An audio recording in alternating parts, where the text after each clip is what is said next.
Hey, what's up, guys? It's Bye here, and welcome back to another Rise of Kingdom videos. You might be wondering why I'm not showing my face today because my hair look very bad right now. But I want to make a new video to talk about the new commanders, right? So we got some new commanders that are coming out in Rise of Kingdoms. We got Scipio, Africanus, and Flavius Aetius. Okay. Hopefully I pronounce those two commander name correctly. So for today's video, we'll just go into one commander only, which is Scipio Africanus. I'm not gonna go into the other commanders because I do not care about him because he's a garrison commander, and I will most likely never going to get him because I do not have that many sculpture. Scipio, on the other hand, is a much better versatile commander, right? And I think it's better for me just to focus on talking about him. So we'll go over his skills, and I'll tell you guys what I think about him, and some of the commander pair recommendations that I can give to you guys, and maybe like at the end, maybe some final thought at the end on him. So first let's go into his first active skill here, right? So his first active skill deal direct damage up to 3 targets in a forward facing fanship area. Damage factor 2000, which is very high AoE skill damage. And at the same time, his active skill also provide a 30% health debuff for 3 seconds as well, which is a very good active skill. I would say one of the commanders that can work very well at 5111. Okay. So first skill, very good already. Looking extremely good here. Very promising here for infantry player. So 2000 AoE skill damage, 30% health debuff. And I think as of right now, not that many commanders that can do AoE health debuff. I think only Ethelflaed can do health debuff right now. We got Gilgamesh. I think Gilgamesh can do health debuff, but it's like a single target health debuff, I think, right? So we got Ethelflaed with that 30% attack, defense, and health debuff, right? Which is very good. But I don't think any other commanders can do like a health debuff right now for AoE. I think Gilgamesh doing like a single target health debuff here, like single target 30%. 1500 damage only, also single target. And now if you consider, if you compare with Scipio, like 2000 AoE skill damage and 30% health debuff, right? So which is a very good active skill. Much better than Gilgamesh as the archer version, right? So next one, let's look at the second skill here. So we got infantry attack bonus 40%, which is very good again. So right? Very high stat increase right there for infantry. Infantry march speed bonus 15%, so base march speed bonus 50%. And when you are outside of Alliance territory, you're going to get an additional 10% march speed bonus there. So you can say that most of the time you're going to get that 25% march speed bonus, which is extremely good. Definitely must have for the Arc of Osiris, especially how slow infantry is in Arc. So that is definitely gonna make him much more viable, and definitely one of the must-have commander for Arc of Osiris. You definitely want to bring him in to the middle fight because of that crazy AoE skill damage and that 30% health debuff right there. Next one, we're going to go to the third skill here, right? So increase infantry unit health by 20% when attacking troops. So you must actively attacking someone for you to get that 20% health, okay? So let's say if you're walking around without attacking any target, then you will not get that 20% health increase. And at the same time, when you are attacking on a target, you have a 10% chance to deal continuous additional damage for 3 second damage factor 500. So 500 times 3 seconds, that is 1500 damage right there. So very high skill damage commander here, right? So we got 1500 damage here and 2000 damage here. Crazy high. So another very good skill right here, and this skill can definitely work on the open field as well. But like if you ask me if I can rank this skill, I would definitely rank this skill a little bit lower than the second skill.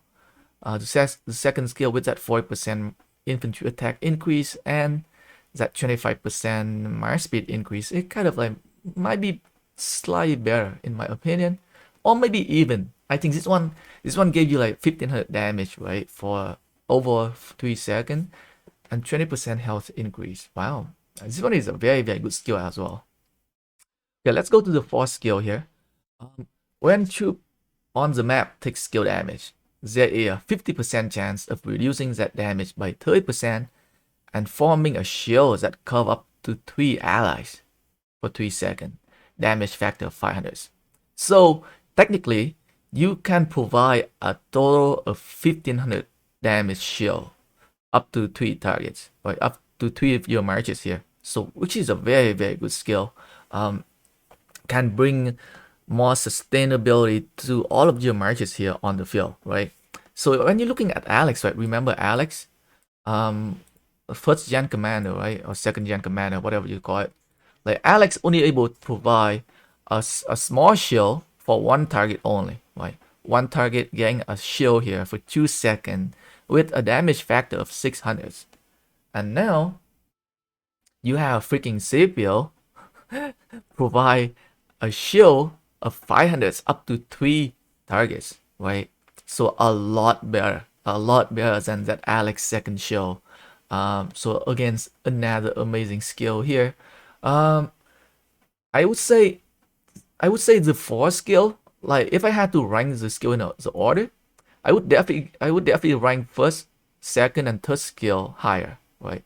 The last skill, the fourth skill, you can wait. So definitely one of the commanders that can work very well at 5-5-5-1. Wow. So the skill order is definitely work out in favor for a lot of like free to play or low spender player. If you cannot afford to expertise him right away, 5-5-5-1 is the way to go. Because the fourth skill is not that amazing in my opinion. So yeah, right? You don't even need his fourth skill. Maybe you can live with just 5-5-5-1, right? Let's look at his expertise skill here. So expertise skill, increase skill damage dealt by 10% when the target is silent, which grow 30% faster. So one of the commander in the infantry lineup is Guan Yu, right? So we got Guan can silent target, right? AoE silent as well. So can work. I would say can work very well if you have a Guan in your lineup, but you don't have to pair him with Guan, right? As long as you have your Guan attack the same target and silent the target, you're going to get that 30% range increase, which is nice, which is amazing. Wow. So I would say Scipio is definitely a very good infantry commander. I think a lot of people can get an idea already that he is OP. Right? Just for his first skill only. It is totally worth it to get him. So for some of you guys might know that my original plan was to get Nevsky when I go back to Season of Conquest KvK, right? And I just can't wait. I just can't wait for my KvK to over here, which is 34 days. After 34 days, I am going to enter Season of Conquest KvK again, and I can get some of the Season of Conquest commanders. So my original plan was to get Nevsky, but now the plan have changed, right? So now I am going to get Scipio. Why? Why am I going to get Scipio instead of Nevsky? One thing is that because I have XY already, right? So XY already provides that 30% defense reduction debuff, and it does not stack with Nevsky, right? So right now I am looking for a commander that can give me the health debuff. Especially when it is AoE health debuff, it is even better. And that is where Scipio coming in, right? I did not expect them to give an infantry commander with that crazy amount of AoE skill damage with a 30% additional health debuff as well, which is crazy, right?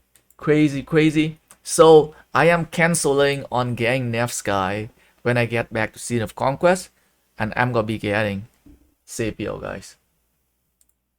Oh, wrong one. Let me go back here. So with Scipio, right? What I'm thinking of using right now is I'm gonna be pairing him with Charm Martel. I'm gonna show you guys what I'm thinking of my lineup right now, right? So my lineup right now is gonna be Gwen and Mermeth or Gwen and YSE. Oh shit, my mistake, guys. XY and Mermeth or XY and YSE, maybe YSE. YSE might be a little bit too squishy. Mermeth with the red buff can work very, very well with XY. And then I'm gonna bring Sadin and William, okay? Sadin and William here with that Rage engine from William. Alex and Hero, okay? Infantry pair. Gwen, Leo back on the table here, right? So I'm gonna be using Gwen, Leo for another infantry pair. And the last pair is going to be Charm Martel and Scipio. So let's put the other Scipio here, okay? But it's not gonna be the epic Scipio, it's gonna be the legendary Scipio here. So like, I think a lot of people underestimate how good Charm Martel is, especially with the new relic buff. So like, before, remember when Gwen was introduced, right?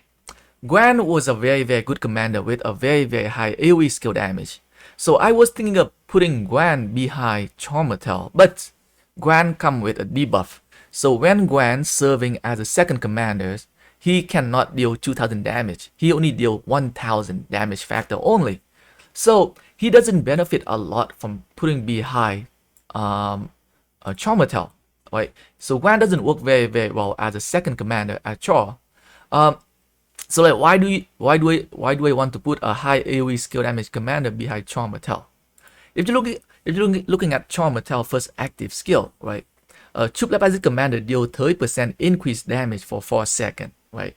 So when you putting a high AoE skill damage commander behind Charm Martel, they're going to get that 30% damage increase. So now let's go back to Scipio active skill here, 2000 damage, and there is no debuff. There is no side effect when you using him as second commander, right? So you can use Scipio as second commander to Charm Martel, and you can benefit from that 30% damage increase. So his damage, his AoE skill damage is going to do even higher damage when you're putting him as second commander for Charm Martel here. And good thing about Charm Martel is that he is pretty tanky, especially with the new relic buff on him. I would say Charm Martel is definitely like a hidden gems. I think a lot of people do not think he's very good, but I think he is a hidden gem for any infantry player, and you can definitely use him with a lot of other commanders, right? You can use him with Hero as well if you have Hero, but I will definitely be using Charm Martel with Scipio, okay?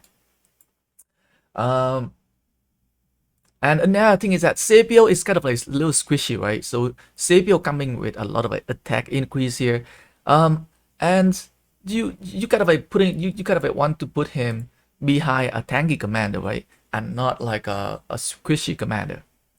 I've seen some people recommend people to putting Gwen and Scipio, okay? So I'll tell you guys what's wrong with Gwen and Scipio, right? So one thing a lot of people can say is that Gwen and Scipio might be a little bit too squishy, okay? The other thing is that Gwen getting target quite often on the field, right? So like, if you're going to use Gwen and Scipio, right? Two commander with two very, very good debuff, right? So Gwen with the silent debuff, and Scipio with that 30% health debuff here, right?